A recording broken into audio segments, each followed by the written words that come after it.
Hi. In these talks, I begin the journey of sharing mental health philosophy. I say share because I tend not to share. I tend to keep things to myself. And while I have had discussions about these ideas with some friends and colleagues, I've never presented mental health philosophy outside of my papers and books. Things behind which I can still hide and not really share anything. I tend to be an introvert and maybe even reclusive. So, as much as this is a different kind of step for me, I hope what I am conveying will be similarly interesting and impactful for you. The main push of mental health philosophy concerns a shift in understanding mental health from what I will show is a phenomenological essence, which is intertwined, intersectional, vague in its situating the past towards the future, and prone to avoidance at that, to its disciplinary domain, which is involved and present. My work is intended for everyone concerned with mental health, whether you are a lay person or a professional, someone who is suffering or not. But it does lean into a person's want and ability to engage intellectually, hence the philosophy part of the mental health philosophy. And please know, I appreciate any questions and comments you might have, and please subscribe. I'm going to start with what seems to be the most sensible thing. The name of my project, Mental Health Philosophy. I imagine listeners might first wish to understand what philosophy is before we get into what mental health might be, since the very nature of mental health concerns what I say is knowing knowledge known. This will become clearer as we go, as my point is really about how we understand and thus engage with mental health itself. Of course, many people, academic, professional, career, and layperson, have put forth wonderful ideas about what philosophy is. But right now I'm not going to go into all that. I might address it at some future time in another video. For now, see that philosophy demands a certain kind of engagement. Yes, there's a certain amount of intellectualization and dealing with concepts, but the kind of engagement I'm talking about is mostly simply being interested in what is happening. Philosophy concerns what is happening, not just the crunching of intellectual concepts. In fact, intellectual concept crunching is only part of what's happening. I suggest that philosophy in all its forms involves three parts or aspects, what I will call streams. These philosophical streams amount to everything that can be possible for philosophy. They are the academic, the ontological, and the living. The academic stream is what most people think of when I might come on a video and say, hey, let's talk about philosophy. Namely, it's academic. In my papers and books, I mainly approach the argumentative aspect of mental health philosophy through the lens of the Western tradition. This means that I'm fairly versed in the tradition that counts heritage from the ancient Greek philosophers such as Heraclitus, Plato, and Socrates. And this lineage appears to move through Christian lines, through the European Enlightenment with Hume, Kant, Hegel, big names, to our modern philosophers such as Wittgenstein, Heidegger, Derrida, right up to our current thinkers such as Francois Laurel, Alain Badiou, Slavoj Zizek, Karen Barad, and Graham Harman. In this stream, the academic stream, rigorously structured arguments are presented and the nuances are debated as to whether its proposed history, tradition, and definitions have intellectual merit. Academic philosophy is about addressing expressed ideas in a rigorous way according to traditional methods and protocols. At this point, I feel a need to point out that I'm not a scholar. While I do claim to have deep knowledge about a subject, I do not profess a deep informational knowledge about a particular field of study gained through formal education and research beyond, perhaps, counseling and mental health. I am educated to a master's level in counseling and continue to educate myself in this field, but the research, if I might call it that, I've undertaken was not under the guidelines of what academic institutions would regularly qualify as research. A scholar, which takes the form of a name for someone who participated in a structured tutelage under a credentialed instructor and who produces intellectual and written argumentative products. However, I do claim to be a philosopher, and I feel I have a good grasp on the themes most philosophers treat. Even if I often do not find the academic nuances very intriguing. I'm positive that at every moment there are so many terms and discourses about all sorts of topics, and I doubt whether I'm privy to all the various proposals of the new terms and definitions popping up every day.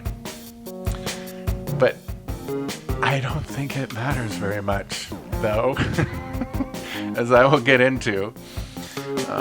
I found through the years of engaging with others around the nuances of the multitudinous philosophical authors and their topics kind of left me feeling pretty empty.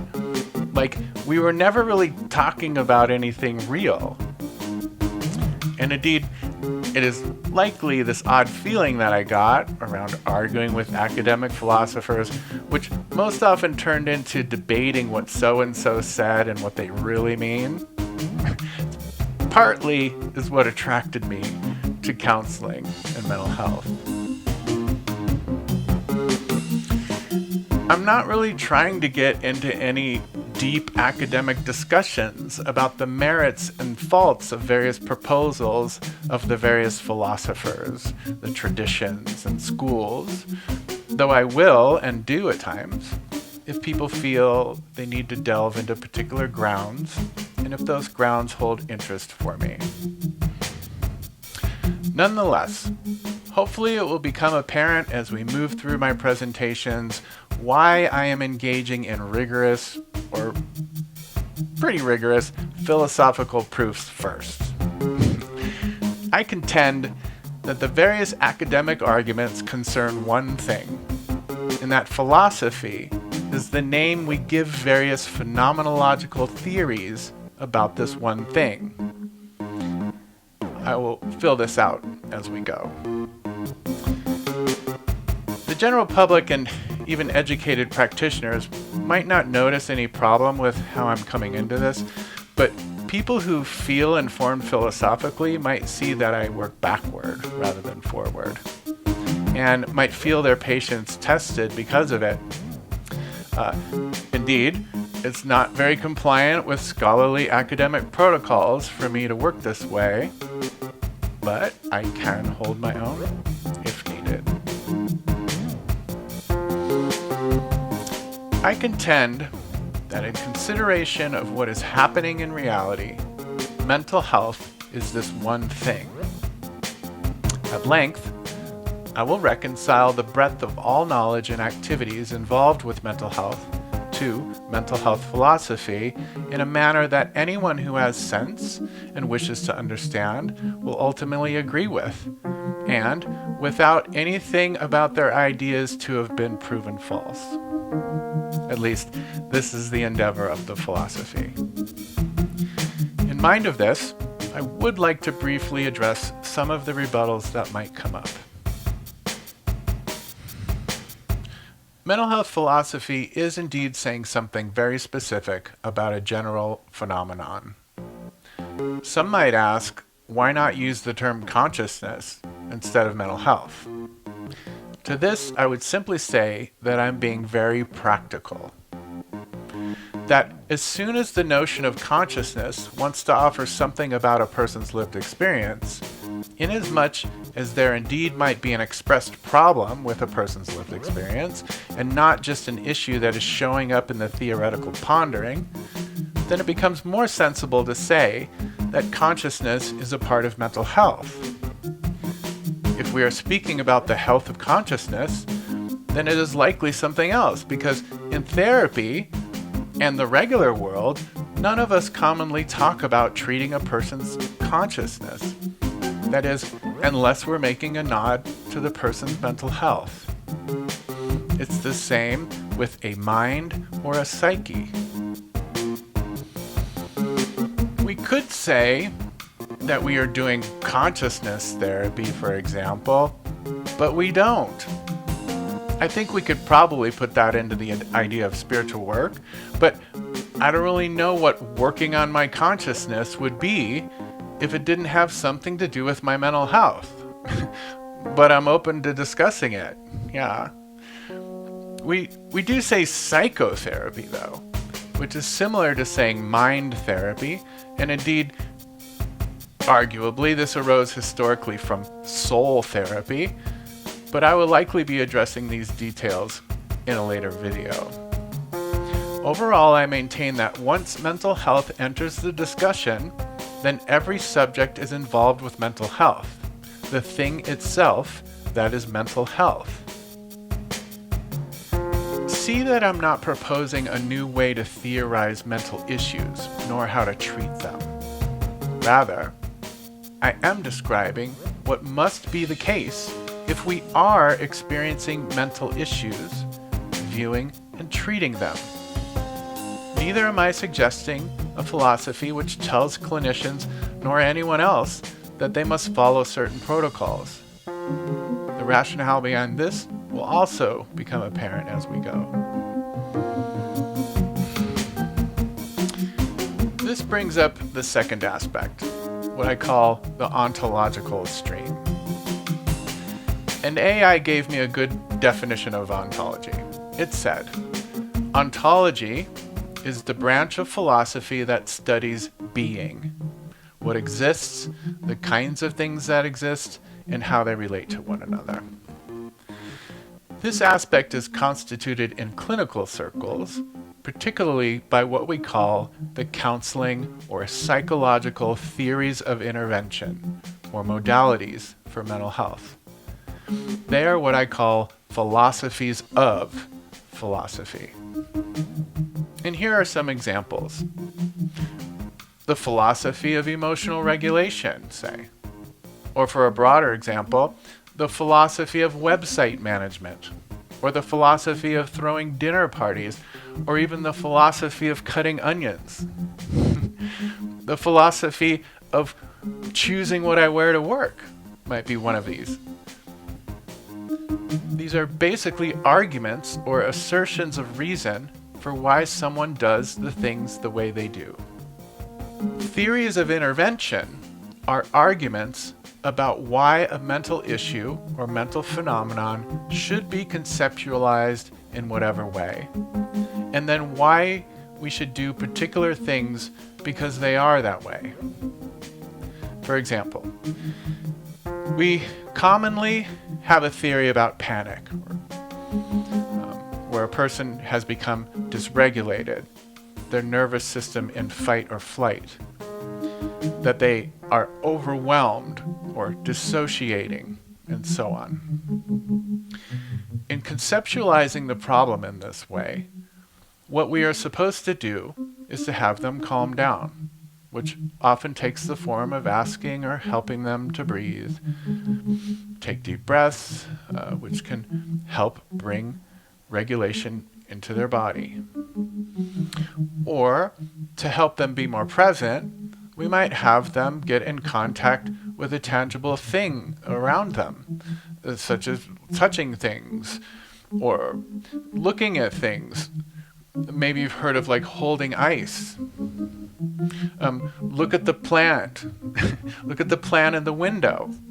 Or we might perhaps help them to focus their attention on something else besides their distressed condition. We might remind them that they're not dying, that this will pass, and that they're having a panic attack, and so on. I refer to this kind of approach upon mental health as conventional, because it is directly involved with the social navigation and negotiation of mental health. What we should think about it, and what we should do about it. I also relate this kind of orientation with ontological arguments. An ontological argument is a theory of being or existence of things, in other words, a theory about a situation, which then correlates with an action. An example from one of the original, or at least well-known ontological arguments is Anselm's ontological argument for the existence of God. Basically, he argued that because we can conceive of God, God must necessarily exist. The implication was that if you believe this argument, then loosely speaking, you should investigate your mind and soul more thoroughly as to how God is necessarily involved with your life. i.e., because you can conceive of God, you have an ability to know God, and so should do certain things to know Him better. Now, I'm not suggesting the counseling theories of intervention are necessarily incorrect or wrong because they are making ontological arguments. I'm not suggesting that there isn't a thing called panic that behaves and responds to things in the way the theory says it does, nor that we should not do those things accordingly. I am merely stating the facts of what must be the case if we know these things. I'm describing what is happening when we know things. The social concern of mental health arises through ontological arguments. This is to say that people come up with theories about the being of a phenomenon, such as mental issue, for example, anxiety, and argue the theory's merits. Typically, though, these merits aren't just for the sake of discovering what a phenomenon is. The arguments are regularly linked with a proposal of action, of what we should do if we agree with the argument for what a thing is. Whether it's specific treatments, political policy, financial or corporate decisions, ontological arguments frame or shape questions about what action to take, and are inseparably linked with proper action, or what we know as ethics. We might be starting to see why I call this orientation conventional. A convention is an accepted practice or custom that comes about because of social interaction. These customs tell us what is right and wrong, correct and incorrect. The negotiation and navigation of the social world is conventional by the fact that we are involved with it. Whether we agree with this or not, my definition, is entirely contained in the conventional method. If we notice this, then it is just a fact by the definition of the word. And my point here about ontological arguments is, because of the veracity of the argument, along with whether the suggested protocol is put into common use, is dependent upon the interaction of other people, their assessments, their opinions, basically, whether the argument has proven to other people its credence. I call such activity conventional. It proceeds and behaves according to the conventional method. Now we come to the third aspect of philosophy. This is the living life stream. I say this living life aspect of philosophy is particular to mental health like no other thing in the universe. This is the living person. Some might call it experience, but I would suggest that living life arrives at least at the same time as experience. And so it is more a living of life than it is an experience. But maybe that's 6 of one thing and half a dozen of another. Philosophy, in this sense, is the living person having experiences, doing activities, making sense of things, and so on. This kind of philosophy can be seen in the Eastern philosophies, or at least what we in the West call the Eastern philosophies. Generalized to Buddhism, but involving a whole network of traditions, practices, beliefs, this stream of philosophy has to do with the actuality of living and is most directly pertinent to mental health because it most directly helps us into finding out what is actually happening.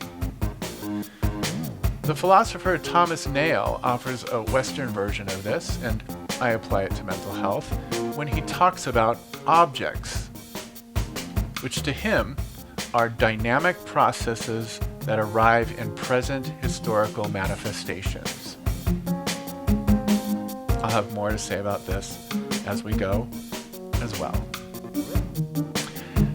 I have laid out the 3 general approaches that constitute what we can know as philosophy. Again, I must emphasize that I'm not suggesting that we need to believe anything or do anything in particular. For example, I'm not suggesting that the Eastern approaches to mental health are better or should be used to understand mental health more than the Western. Nor am I suggesting that theories of intervention and scientific findings are faulty in their fashion. Rather, I am suggesting that when we speak to even mention some involvement with mental health, then all of the philosophical aspects are in play. This is to say that if I'm not saying anything about mental health, then I'm not saying anything about mental health. So it is.